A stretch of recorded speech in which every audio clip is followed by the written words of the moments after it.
should we read the Bible? Well, I've read the Bible in my lifetime in a lot of different and interesting ways. And so when I was writing Grateful, I didn't I had no idea that I was going to wind up reading the Bible through the lens of gifts, grace, and gratitude. And so very familiar stories became new to me when I had this different, set of glasses on. I've done that before in the past with other books that I've written. When I wrote a book called Grounded, which was essentially an ecological theology, I began to read the scripture through the idea of God's presence here with us in the world of nature and the world of neighbors. And so while I was working on that book, the Bible took this surprising twist where all of a sudden the language of up and down, the verticality, God in heaven, began to fade away. And I started seeing how many biblical stories are about God with us. And so there was a theological revolution that went on in my own life and my Bible reading from writing Grounded. And the same thing happened with Grateful. And I should have, I suppose, been ready for it, but I wasn't. And all of a sudden, as I said, stories that were very familiar to me opened up in entirely different ways. A simple one would be like the story of the Magi, which, people fight about that story all the time, especially in the world in which I sort of live and move and have my being, which is around more liberal biblical scholars. And everybody says, oh, that's a metaphor and blah, blah, blah. And did the Magi really come? And did they come on Christmas Day? Or did they come, later? So people love to fight about that story.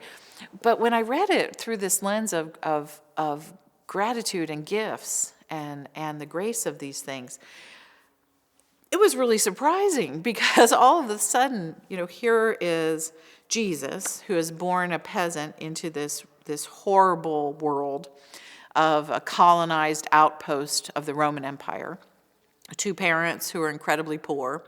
And the first act of his life is actually in response to something Caesar tells his parents to do.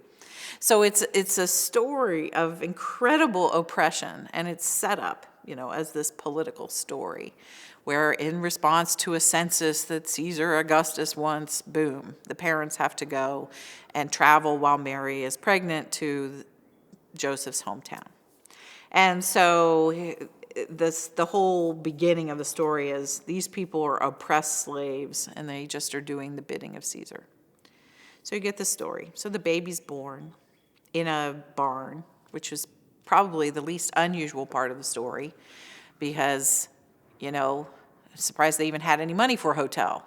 Lucky Jesus, he wasn't born on the street, he was actually born with a roof over his head. So you have this lovely story. And then you get the tale of the Magi, which is about these important people. We sometimes call them the three kings from the ancient songs, or they're just religious leaders or astrologers or whatever they are, but they're important, they're learned, they're rich, and they come and they give gifts to Jesus. And not only do they give gifts, but they give gifts of frankincense and gold and myrrh. Well, that story right there is about the upsetting of the pyramid. Because in the ancient world, there was no such thing as a king who would give gift to a poor baby. But instead, the parents of an enslaved population, at some times in their lives, would be demanded to give gifts to Caesar, to give gifts to the ruler.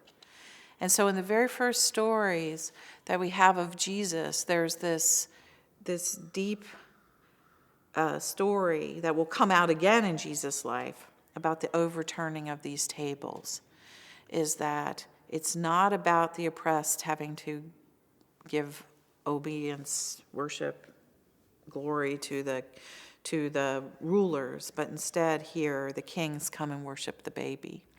And that to me is just so beautiful. So it was a very familiar story, and as I was just, in the early process of writing the book when Christmas came up this past year, and it just meant so much to me. It was so different than I'd ever seen it before. So all of a sudden, A little more radical It's- than like Starbucks coffee cups or whatever. it's very radical and it's wonderful, and I loved it. It was one of the things that helped to brighten my Christmas this year. I was having trouble sort of finding my way into the joy of the season, and the whole idea that kings would bring a gift to a baby held in oppression, born to parents who were functionally slaves, just made my heart sing this past Christmas. So I saw a very familiar story, a story I've known my entire life. I saw it differently because of having these lenses of thinking of the world through gratitude.